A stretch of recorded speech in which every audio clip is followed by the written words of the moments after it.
Today, we're diving into a new kind of conflict. It's not one that's fought with bombs or bullets, but with something way more subtle: narratives. And we're going to see how the threat of nuclear war itself is being used as a weapon in a battle for our minds.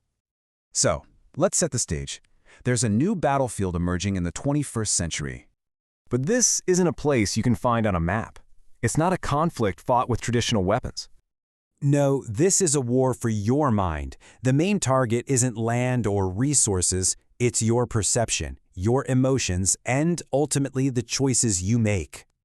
You know, there's actually an official term for this: cognitive warfare. NATO defines it as a deliberate effort to influence, disrupt, or protect our cognitive processes. The big takeaway here is that the human mind itself is now officially considered a battleground.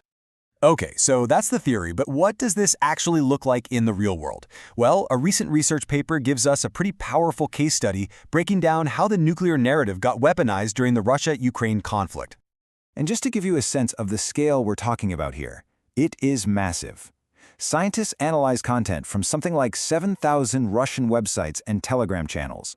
That's a huge deep dive into an entire information ecosystem. So, what did all that digging turn up?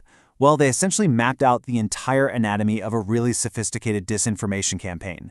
They showed exactly how these manipulative messages are built, and more importantly, how they're deployed. This quote from the study really nails it. What the researchers found was that this wasn't just a bunch of random posts, not at all. They identified 5 specific themes, and they saw how the messaging strategy would shift and adapt in real time based on what was happening in the world. So let's break down these 5 narratives they uncovered. First up, they were stoking fears about nuclear energy safety. Then, you had them pushing these allegations about a Ukrainian dirty bomb. Third, they made direct threats about a potential nuclear strike. Fourth, they'd talk about nuclear treaties just to stir up uncertainty. And finally, they used their navy as a kind of geopolitical blackmail. See, each narrative was like a different tool in the toolbox, designed for a specific job. But here's the kicker, the part that shows you just how calculated this all was. These narratives weren't just blasted out into the world randomly. The data showed they were deployed with precise, almost surgical timing. Just look at this. The study found these disinformation campaigns consistently peaked right before major international events, like NATO summits or G20 meetings. The goal wasn't just to react to the news, it was to get out ahead of it, to shape public opinion and try to influence leaders before they even walked into the room. And their number one tool for doing that shaping: raw emotion. Over half of all the posts they analyzed had a deliberately negative emotional tone. That is not an accident. It's a clear strategy to use fear, anxiety, and distrust to manipulate how the public feels. So that brings us from the what to the how. How do these campaigns actually get inside our heads? How do they hack our psychology? First thing to get is that this is not your grandpa's propaganda. That old school stuff was pretty simple, right? It was a one-way street, slow, and aimed at everybody. Cognitive warfare? It's a whole different beast. It's interactive, it's hyper-targeted right at you, and it all happens in real time. It works by hijacking the little mental shortcuts, the cognitive biases our brains use every single day to make sense of the world.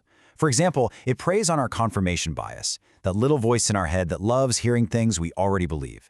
It uses fear and anger to just bypass our rational thinking, and it frames issues to create moral outrage, that powerful feeling of injustice that makes us want to react immediately. So when you put all of this together, what's the real endgame? It's not just about winning an argument online. It's a battle for trust itself.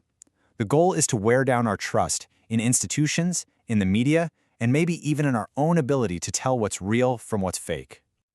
So that leads to the biggest question of all, right? What's the defense in a war for the mind? How do we actually fight back against this? Well, the research points to a kind of multi-layered defense plan. First, we've got to have real-time tools to spot these campaigns the moment they launch. Second, we have to get much smarter about media literacy, giving people the skills to see the manipulation for themselves. And third, this has to be an international effort. It's a global threat, and no single country can handle it alone.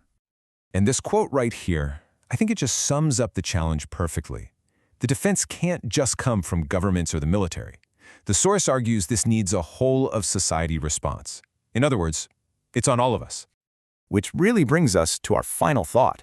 In an era where we're just drowning in information, where narratives can be turned into weapons with terrifying precision, Is our own critical thinking the ultimate shield?